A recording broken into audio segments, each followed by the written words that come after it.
Bismillahirrahmanirrahim. Assalamualaikum warahmatullahi wabarakatuh. Alhamdulillah, wassalatu wassalamu ala rasulillah, la hawla wa la quwata illa billah ma ba'du. Bapak Ibu jamaah salat duhur rahimakumullah, alhamdulillahi rabbil alamin. Segala puji milik Allah, salat salam disampaikan pada Rasulullah Muhammad sallallahu alaihi wasallam. Bapak Ibu saudara sekalian yang dirahmati Allah, pada kajian duhur hari ini ingin melanjutkan kajian kita tentang kaidah fikih dan usul fikih yang pada kesempatan pada siang hari ini saya membahas dua hal. Yang pertama, al-aslu fil asya al-ibahah dan al-aslu fil ibadah at-tahrim. Yang pertama, setiap segala sesuatu pada dasarnya dalam urusan duniawi muamalah adalah boleh sampai ada dalil yang melarangnya. Sementara sebaliknya, al-aslu fil ibadah pada dasarnya ibadah itu haram sampai ada dalil yang memerintahkannya. Nah, dua kaidah ini mengajarkan kepada kita beragama itu indah, beragama itu mudah. Yang pertama, segala hal pada prinsipnya, al-aslu pada dasarnya, fil asya, dalam segala urusan duniawi itu adalah al-ibahah, boleh. Sampai ada dalil yang melarangnya. Kaidah ini membuat kita sebagai seorang muslim itu nyaman, hidup di zaman kapanpun, dimanapun, di tempat bagaimanapun, itu bisa melakukan segala hal tanpa ada kekhawatiran, kekangan, aturan yang ketat di dalam beragama. Sepanjang itu urusan duniawi, itu segalanya pada hukum asalnya adalah boleh. Baru kemudian menjadi tidak boleh kalau ada dalil yang melarangnya. Makanan misalnya, semua makanan itu bentuknya, modelnya apapun boleh. Sampai ada dalil yang mengharamkannya makanan itu. Jadi dalam beragama itu insya Allah nyaman melakukannya. Jangan dibalik, ini boleh apa enggak, ini boleh apa enggak. Sepanjang tidak ada larangannya berarti boleh. Jadi makanan, ya mohon maaf, mau makan ala kontinental, mau model makanan timur, mau barat, mau tradisional, ya mau dibikin mohon maaf ya tumpeng, ya tumpengnya munjung munggah, mau munjung medun, miring, kotak, bebas. Nah, pada prinsipnya begitu Pak, enak. Sehingga beragama itu nyaman. Nah, kadang-kadang kan kita itu karena dalam tanda petik saking semangatnya beragama itu sudah ditakok oke. Ini kintu opora itu. Pokoknya sepanjang tidak ada larangannya itu berarti boleh. Ingkung, mohon maaf ya, mau kepalanya mbok dangake, mbok tungkerke, mbok miringke, itu tidak ada masalah. Dhuwure mbok kei lombok, mau mbok kei sego goreng, apapun lah ya. Pada prinsipnya boleh. Ya, semua makanan. Ya. Bahkan nanti mau pakai alatnya, mau pakai sendok, mau pakai garpu, mau pakai enrong, mau pakai tangan, ya kan? Karena kadang-kadang ada yang dalam tanda petik berlebihan. Kita tidak boleh menyerupai orang kafir. Nah, orang kafir pakai sendok, kini pakai tangan. Alah, padahal yang meh dipangan soto, bakso, mie ayam, kan? Ya, karena tanduk kini ngeluh, ya kan gitu loh. Jadi pada prinsipnya boleh. Mau pakai apa? Yang Jepang itu sumpit juga boleh, Pak. Ya pada prinsipnya itu boleh. Tentu sop juga begitu kan. Nah, sop nganggo sumpit ya netes tok, kan? Mesti nganggo sendok, kesuwen kokop. Nah, kira-kira begitu tuh, Pak. Sepanjang gak ada larangannya boleh, Pak. Iya. Mbok angkat baskome boleh. Anggeraisin, itu Pak. Ya padahal prinsipnya boleh segala sesuatu makanan jenisnya mau mangkok, mau piring, mau dibikin sate maupun segalanya Bapak Ibu. Sehingga kita itu beragama itu enak. Termasuk jenisnya. Binatangnya juga begitu. Sepanjang tidak ada dalil yang mengharamkannya, semua binatang halal. Kalau tidak ada dalilnya yang melarang, semuanya halal. Tapi kalau sudah tahu dalil haramnya, ojo-ojo itu ora weruh. Ya kan? Akhirnya untuk bos, tidak boleh begitu. Ya jadi kalau sudah ada dalilnya, sudah ada yang melarangnya baru. Tapi enggak ada larangannya, boleh. Ya, misalnya Bapak Ibu, kalau di daerah mana itu?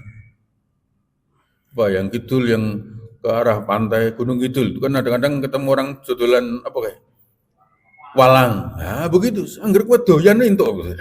Ya kan? Ora sembayang ke ya Allah mangan suwiwi kan gitu ya. Suwiwi walang kan gitu ya misalnya. Tapi kalau kemudian sepanjang tidak ada dalilnya boleh. Jadi Bapak Ibu sekalian yang dirahmati Allah, makanan, minuman, cara memakannya dan sebagainya. Bapak Ibu sekalian yang dirahmati Allah, ya seperti mungkin kita barangkali pas dolan ke Jepang atau tinggal di Jepang makannya begitu kan, udang, asal kemudian kita boleh memakannya, mentah doyan digoreng juga boleh, dibakar juga silahkan, dicelupi sebagai apa namanya itu, saya nggak ngerti namanya itu. Maaf saya bang Deso, tidak ngerti istilah-istilah begitu. Asal kemudian tidak ada larangannya boleh. Pakaian juga begitu Pak. Iya. Bahwa di Arab bajunya putih semua, iya. Nah, kalau kita kan mau ada yang batiknya model-model kan begitu tuh Pak. Segala macam Bapak Ibu sekalian yang dirahmati Allah. Loh, tapi batik saya ada gambar burungnya. Nah, katanya nggak boleh ada gambarnya. Dulu itu kemudian orang kenapa tidak boleh bergambar? Karena gambar itu dulu kan disembah. Ya kan? Kan nggak ada orang pakai nganggo batik disembah sih gitu ya. Pemenang ngarepe langsung ngene-ngene enggak mungkin begitu ya. Nah, begitu Bapak Ibu sekalian yang dirahmati Allah, meskipun jika ada orang yang tidak ingin pakai itu juga boleh, ya kan? Jadi pakaian kita menjadi bebas, mau pakai celana panjang boleh, pakai sarung boleh, yang penting nutup aurat. Selesai Pak. Tetapi harus diingat, kadang-kadang kita tinggal di satu kampung, lingkungan yang punya adat, yang itu harus diperhatikan Pak. Nanti dulu sudah kita bahas, al-adatu muhakkamah, adat bisa menjadi hukum. Misalnya maaf, dulu ya, kalau sekarang saya nggak tahu, dulu itu di sebuah kampung di Pekalongan, itu hampir semua orang Jumatan pasti pakai sarung, Pak. Tidak ada yang pakai celana panjang. Ya, yang pakai celana panjang itu pasti orang luar atau tamu. Tapi kalau orang kampung situ selalu pakai sarung. Iya. Tidak usah ditanya, rapat mana? Loh, kalau soal rapat pasti rapat celana panjang dibanding sarung. Ya kan, celana panjang sujud itu model kayak apapun ya tetap rapat. Nah, sarung kan pas tinggal sujud itu kucing melebuan dulu ya. Ya kan begitu loh Bapak sekalian. Tapi kemudian budayanya begitu, itu harus diperhatikan. Iya kan? Sama Pak, di masjid tertentu khotib harus pakai jubah. Disiapkan jubahnya, ya kita pakai aja, nggak usah kemudian berdebat hukum memakai jubah, karena memperhatikan budaya di mana kita tinggal. Sama Bapak Ibu, non sewu. Di kampung itu semuanya pakai pecis. Ya kita ngikuti aja lah. Ya kan? Rasa gawe dalil. Rano dalil nganggo pecis, betul. Tapi budaya kita di situ orang pakai pecis. Gundulan dianggap tidak sopan di dalam masyarakat tertentu, ya kita ngikuti. Nah, tapi prinsipnya makanan, minuman, pakaian, apapun, kendaraan juga begitu. Ke masjid jalan kaki boleh, naik motor boleh, bawa mobil ya boleh. Tapi ketika mau bawa mobil ternyata rano parkirannya kebablasan yang diskotik kan gitu. Nah, kan gitu loh Bapak yang dirahmati Allah Subhanahu wa taala. Iya, banyak orang, maaf loh ini mungkin dianggap guyon, banyak loh Pak orang yang ketika jalan kaki itu kakinya mesti melangkah ke masjid. Begitu naik mobil alasannya mau masjid ra ono nggon parkir kebablasan itu banyak. Iya, artinya lupa kepada Allah dengan kekayaannya itu juga ada. Tapi prinsipnya begitu. Mau pakai dasi boleh, nggak ada larangan Pak. Iya. Nah cuma masalahnya kadang-kadang kita itu kalau ketemu orang Indonesia pakai jubah ada komentar kok koyo wong Arab. Tapi kalau ketemu orang Indonesia pakai dasi, nggak pernah ngomong koyok londo. Ya kan? Padahal jas dan dasi juga bukan pakaian kita, Indonesia. Ya kan? Makanya kalau kemudian ada orang, kita Indonesia bukan Arab, jangan pakai budaya Arab, yaitu sajane iso disauri. Kita Indonesia bukan Amerika, sajane iso muni ngono, Pak. Tapi kan ini kan perdebatan yang tidak perlu, maka lebih bagus menghormati. Tetapi juga kita juga harus memahami kalau orang pakai jubah jangan diartikan terus alim dan sebagainya. Karena ada Pak, ini kisah nyata menarik dan menjadi renungan kita. Jadi ketika ini yang cerita malah orangnya sendiri. Mungkin Bapak Ibu pernah dengar nama artis Deddy Mizwar, ya kan? Ketika beliau berperan main film, berperan sebagai wali, kan pakai jubah. Zaman itu untuk promosi film, kan artisnya datang di satu tempat. Nah, beliau berpakaian wali. Oh, itu kok melebu pondok, diambungi tangannya semuanya, wah. Sementara kiainya hanya sarungan, rak bisa salaman malah gitu. Nah, ini kira-kira ekstremnya begitu menggambarkannya. Karena kadang-kadang kita terjebak di situ, ya kan? Nganggo udeng-udeng, nganggo jubah, cekelan tasbih, ngono dikira kiai top, ya kan? Padahal dukun, kan nggak ngerti kan? Iya, sama Pak. Nanti Bapak Ibu loh, jangan heran loh Pak, tapi itu sudah cukup lama. Dulu jamaah Haji Indonesia itu anggar weruh kertas tulisannya Arab, no dikira Quran, padahal itu Quran kan gitu loh. Quran Arab kan tulisannya Arab kabeh gitu. Ya, pas nyetel radio amin amin sebelum pas nyiarke bal-balan kan kacau meneh. Nah, kadang kita masih terjebak di hal-hal seperti itu. Maka Bapak Ibu nanti mbok ada rezeki pas umroh terus numpak taksi supirnya nganggo jubah udeng-udeng ngomongnya Arab kabeh itu bukan kiai, rasa mbok batin. Kiai ngompreng. Itu bukan kiai ngompreng, ya orang Arab ngono kuwi. Ya, jadi ini budaya, pokoknya Bapak Ibu sepanjang kemudian tidak ada larangan boleh. Makanya mohon maaf, mau manggil papa mama ya boleh, nggak ada larangan. Bapak ibu ya boleh, ayah bunda ya boleh, kan itu kan suami istri itu mau ayah bunda boleh, bapak ibu boleh, papa mama juga boleh. Mau dedi kita keren ya, juga boleh ya. Ded menurut kira mati ya. Yang kira mata Allah ya. Tapi kalau ya mau apa ya, papi mami ya juga boleh, ya kan? Tapi kan yo ndelok ya awake dhewe lah gitu ya. Seneng desa, neng sawah, papi nopo mi matun yuk, nurana banget kan gitu. Nah, gitu aja Bapak. Tapi pada prinsipnya boleh. Maksud saya, nanti kalau ada kawan, ya mohon maaf manggilnya, bagaimana kabarnya akhi, ukti, silahkan. Mau pakai pi bro, ya kan bro dan sis kan bahasa Arabnya akhi ukti kan begitu. Boleh Pak. Bro kan singkatan dari brother kan, ya kan? Disingkat dari bro. Mau kemudian maaf loh, mohon maaf. Kalau nanti Bapak Ibu tinggal mungkin di Jawa Timur, di Surabaya, takon kancane piye cuk. Nah, misalnya kan begitu. Ya, itu ya bukan nesu, Pak. Iya kan? Nah, cara Semarang ini maaf ya, ini direkam. Indes. Loh, kira-kira begitu Pak ya. Loh itu asal kemudian akrab dan kemudian tidak ada masalah. Kecuali orangnya tersinggung loh, Pak. Ya kan, misalnya kepada Kiai Indes, ngawur banget kan. Nah, itu kan ngawur banget misalnya kan begitu ya. Tapi kalau konco kemudian dan tidak ada problem, sepanjang tidak ada larangan boleh dilakukan. Komunikasi, mau pakai bahasa Arab, bahasa Indonesia, tidak usah kemudian semangat berapi-api. Kita harus belajar bahasa Arab karena bahasa Arab bahasa surga. Masa kawak dewi ku ning kono ngopo rasa apa-apa to Pak ya. Tidak begitu. Jadi boleh kemudian pakai bahasa Jawa, bahkan nama-nama itu loh Pak. Kan boleh Pak.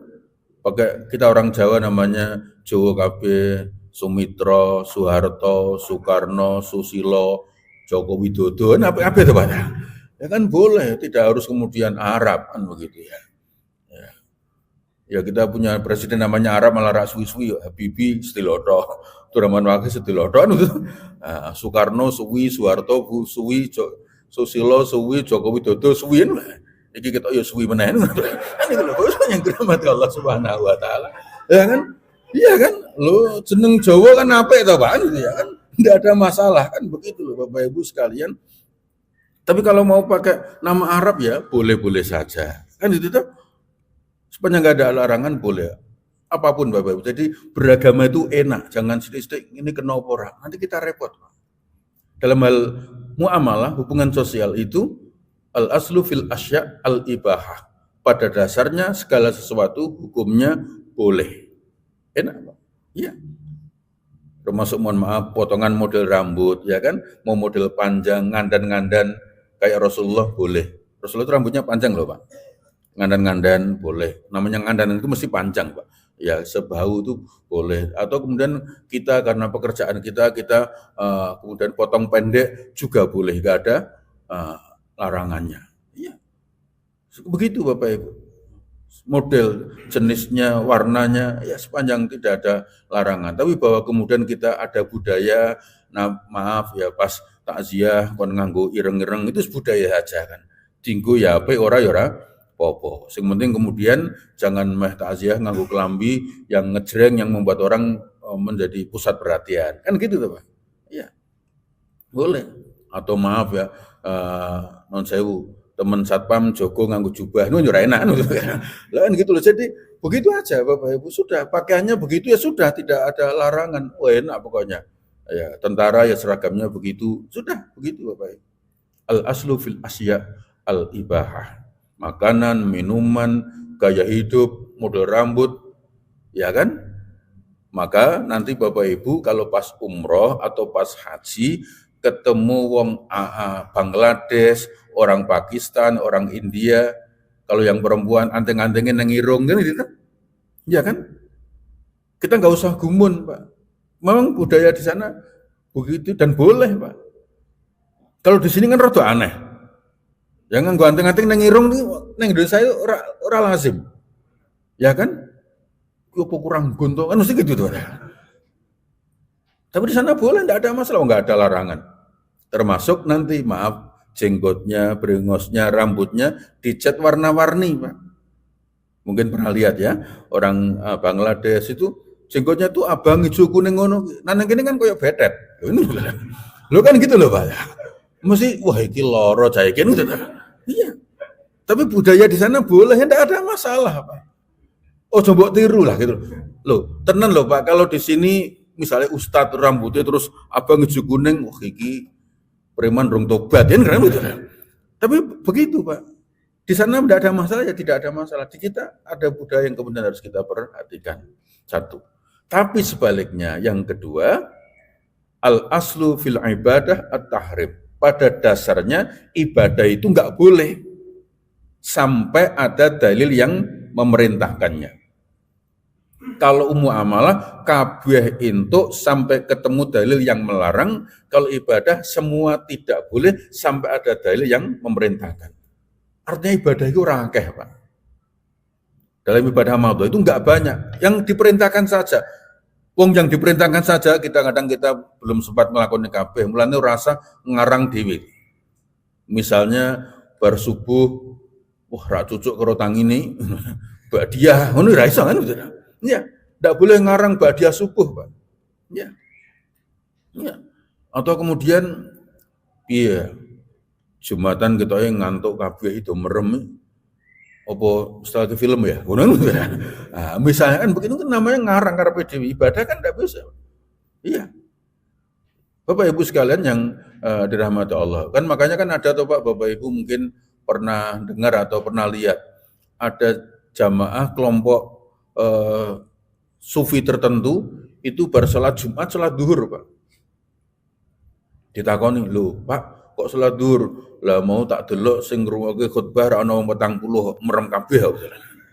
Ya, padahal menurut dia sahnya Jumatan itu harus 40 orang. Nah, begitu Bapak Ibu, ibadah itu tidak kemudian sakarepe dhewe. Misalnya sing kebablasan kemarin kan ada petugas haji yang memerintahkan, alhamdulillah sudah minta maaf. Jadi supaya kemudian kita aman, sholat isya-nya dijamak dengan subuh saja. Ya, isya karo subuh daripada engko kawanan kan ngawur banget ta. Oh daripada ngono ya dijamak karo duhur kan gitu. Kan begitu tak enak meneh to. Beradzan, lho kowe dengeran kok biar dur ora ki subuhe urung kok bosen ya. Lu kan enak ngono daripada karo bengian gitu loh. Ya, tapi kan ibadah nggak bisa begitu. Ada aturannya. Iya. Sholat jenazah yang ngono kuwi Pak, orang go rukuk. Ojo kemudian Allah rukuk loh. Oh rukuk bos, dosane akeh. Loh enggak boleh ngarang begitu. Iya. Maka karena ibadah itu terbatas, haji yo ning Mekah tok. Enggak perlu nggak dalil kon Demak 7 kali sama dengan haji sekali. Ini ngarang banget toh Pak. Lah mesake wong Aceh toh kesuwen banget toh nang Demak itu. Iya. Jadi bukan Demaknya jelek, bukan Demaknya salah, tapi gawe dalil ngono kuwi lho Pak yang tidak kemudian ada rujukannya. Ya, kan begitu. Kalau mau ziarah saja, rasa gawe dalil karepe dhewe. Nah, begitu Bapak Ibu sekalian yang dirahmati Allah, ibadah puasa is begitu. Makanya mohon maaf dalam hal puasa misalnya. Puasa itu perintahnya ya begitu, sahur buka, sahur sebelum subuh, bukanya pas maghrib, rasa digeser-geser Pak. Aku nak sahur aku ora iso tangi ya. Pokoknya aku mangan sarapan esok jam 8 mandeng ku bukane jam 10 bengi rak apa-apa. Sementing pen 13 jam. Ndak bisa begitu, Pak. Loh kalau hitungannya jam bisa digeser toh, Pak. Mulai poso jam 7 esok. Engko bukane jam 8 bengi kan padha toh. Kalau jam 4:30 karo bukane jam 5:30 maghrib. Tapi kan bukan begitu puasa itu. Iya. Semua ibadah. Iya. Sehingga maaf, mungkin ada yang jalankan poso mutih, barang itu kan sebenarnya kan nggak ada dalilnya. Buka kok dengan nasi padang, makruh. Masih padang itu padang jinggrang, rano lawe belas. Ya Allah putih kok ini ya bagusnya yang dirahmati Allah. Berbuka, wong sunnahnya kan dengan yang manis, dengan kurma kan gitu tuh. Nah begitu itu kira-kira. Maaf mungkin barangkali juga ada yang ngebleng yang bukanya nunggu jam 12 malam, itu kan nggak ada dalilnya. Berbuka dengan ada yang pati geni, ya kan puasa pati geni. Maksudnya dia itu tidak makan yang kena api, yang dibakar. Sing ora dimasak. Jebule mangan nganggo sego majikjir kan padha wae. Nah, itu yang dirahmati Allah Subhanahu wa taala. Memang ora kena api Bapak Ibu, tapi kena listrik kan begitu. Nah, itu yang dirahmati Allah Subhanahu wa taala. Ya, begitu puasa begitu, zakat, ya semuanya kalau dalilnya ada yang memerintahkannya, haji, semuanya. Dan itu Bapak Ibu membuat kita ringan, tidak riweh dalam urusan ibadah mahdhah karena jumlahnya tidak banyak. Pokoknya yang dijalani ya yang diperintahkan, kalau bahasa agamanya yang dicontohkan oleh Rasulullah Shallallahu Alaihi Wasallam, sehingga kemudian kita tidak mengada-ada dalam urusan ibadah dan tidak mengharam-haramkan dalam urusan muamalah. Muamalah ojo digawe angel karena pada prinsipnya itu boleh, kecuali ada dasar yang melarangnya. Ibadah ojo mbok tambah-tambah karena pada dasarnya semuanya nggak boleh kecuali ada perintahnya. Begitu beragama itu ringan, indah, mudah diamalkan. Yang mengamalkan yang ada dasarnya aja kita masih kurang, apalagi nambah diri kan tambah angel meneh. Yang ini membuat kita hidup itu tidak kemudian agama mempersulit, enggak, karena agama itu justru mudah untuk dijalankan. Semuanya boleh melihat tradisi budaya di mana kemudian kita tinggal, kita ikuti dengan baik sehingga kita menjadi muslim yang baik, tidak kesulitan apalagi sampai harus berbenturan dengan budaya di mana kita tinggal. Saya kira ini Bapak Ibu yang dirahmati Allah, dua kaidah ini membuat nyaman kehidupan kita. Ibadah itu jumlahnya nggak banyak karena kita hanya mengamalkan yang diperintahkan. Muamalah itu bebas kecuali ada dasar yang kemudian melarangnya. Demikian, mudah-mudahan bermanfaat. Terima kasih, mohon maaf. Wassalamualaikum warahmatullahi wabarakatuh.